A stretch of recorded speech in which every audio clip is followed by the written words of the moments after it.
14 साल के भविष्य की दर्दनाक मौत। साइकिल चलाते वक्त हुआ हादसा। साइकिल हुई अनियंत्रित, पेट में लगा हैंडल, खून ज़्यादा बहने से गई जान। परिवार में पसरा मातम। अपने मामा के पास रहता था भविष्य। छुट्टियों में मम्मी पापा के पास आया हुआ था बेटा। ये वो भविष्य है जिसका भविष्य अब एक हादसे ने छीन लिया है, जिसके मम्मी पापा और मामा की उम्मीदें अब खत्म हो गई हैं। मम्मी पापा से दूर बेटा मामा के पास रहता था ताकि अच्छे से पढ़ाई करके और माता पिता का नाम रोशन कर सके।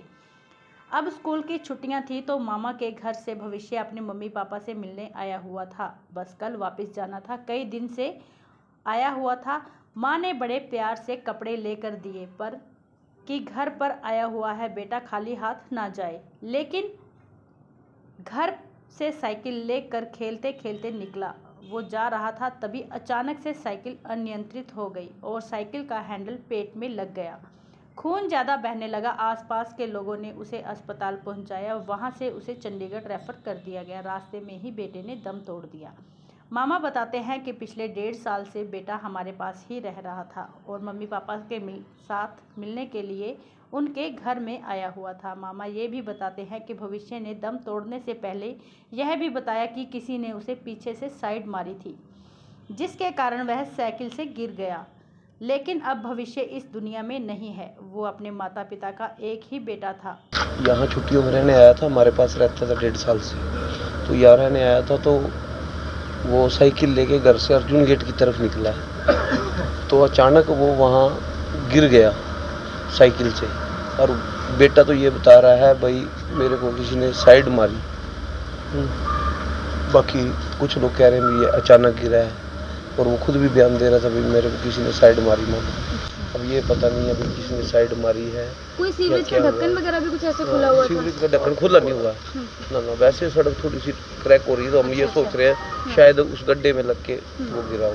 बाकी जो बयान वो दे के गया है खुद, उसमें वो कह रहा था मेरे को किसी ने साइड मारी। अच्छा, हाँ जी। उसके बाद क्या हुआ? उसके बाद बस पुलिस वही उठा के ले गए, हॉस्पिटल ले गए कल्पना चावला। तो चोट लग गई थी ज़्यादा? उसको चोट ज़्यादा लग गई थी उसको और ब्लीडिंग हो गई थी, सारा खून निकल गया था शरीर का। तो हॉस्पिटल में पहुंचे, उन्होंने फिर रावल हॉस्पिटल में ट्रांसफ़र किया, फिर वहाँ लेके गए, वहाँ से फिर उन्होंने रेफर कर दिया चंडीगढ़ के लिए।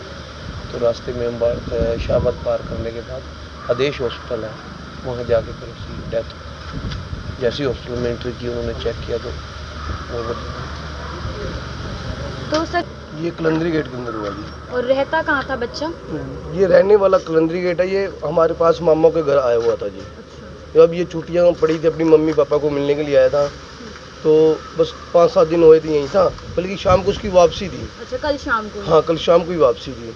कपड़े उसकी मम्मी ने लेके दिए थे, चलो कोई बात नहीं, घूमने आया कपड़े ले जा। सुबह ये 10 बजे का हादसा हो गया। ये बात हुई। परिवार में कौन कौन है? उनके परिवार में एक सिस्टर है, उसकी एक अकेले लड़का था, मम्मी पापा दादाजी। सिस्टर छोटी है? छोटी है जी, सिस्टर छोटी है, अभी नॉर्मल सा परिवार है। तो हालांकि सिर्फ 5-7 दिन के लिए माँ से मिलने के लिए आया बच्चा और ऐसा कुछ हो गया। बस क्या कह सकते हैं हम, मम्मी पापा को मिलने आया था यहाँ पे, ये काम हो गया जी। तो क्या साइकिल का ही कोई चीज़ उसको ऐसा लग गई थी? साइकिल का जो हैंडल है ना, हैंडल के नीचे ब्रेक है। देखा तो हमने भी नहीं, सुना हुआ अभी ब्रेक लगी है। अच्छा। जो अंदर ही काफी अंदर चली गई थी, उस लड़के ने अपने आप ही निकाल ली है। अच्छा। तो उसको नस कट गई है, क्या हुआ क्या नहीं, पेट के अंदर चली गई थी वो? बिल्कुल चली गई थी, चली गई।